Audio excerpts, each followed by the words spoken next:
Kia ora koutou, Reese from QuickSense here, and today we're looking at constructing triangles. Now in this example, we are shown two different arcs made from putting the compass point at A and then putting the compass point at B.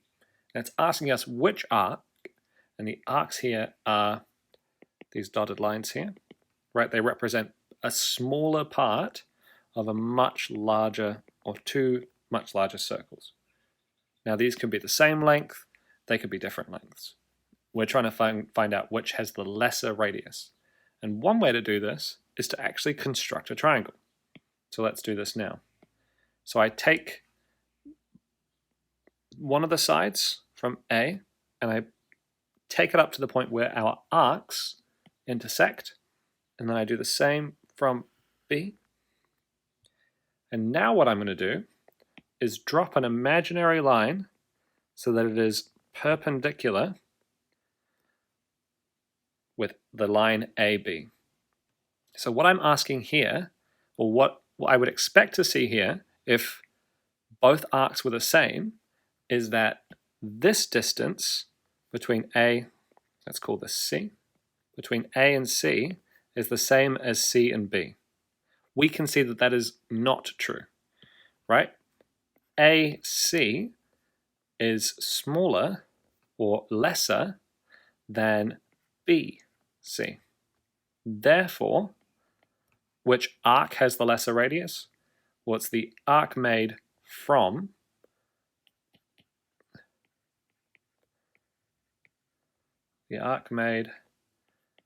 point A.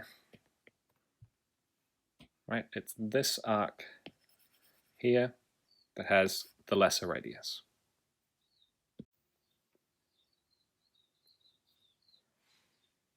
In this next question, I'm going to use or pretend to use a compass by placing it on point B and then extending the other end until point A.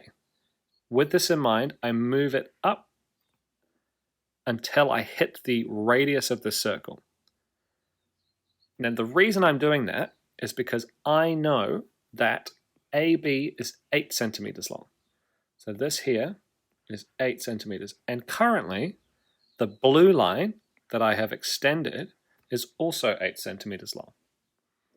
But what I want to know is, which of the following labeled arc, so 1 to 5, or 1 to 4, made about point B shows the position of C, so right, where's C going to be, such that A to C, which is this here, is 6, and B to C is 10. Now at the moment, B to C is 8, right? So they're not the same. Therefore, we have to make it longer, right? And also, we can look at these values here to figure out which intersection point, right in here, is going to make it longer. Well, if we extend it just by 1, right? If we extend it just by 1, let's remove these, over to here, from B to 2, what does it look like if I move down? Well, it's more than 8, right? And if I take from A to C, which we know has to be 6, and I move it down, well, I know that that's less than 8 as well. Okay, so we can pretty well assume that A to C here is 6, and B to C is going to be 10. We can do that. I've used the line tool in GoodNotes here, but you can use that with a compass on paper to prove that this is true.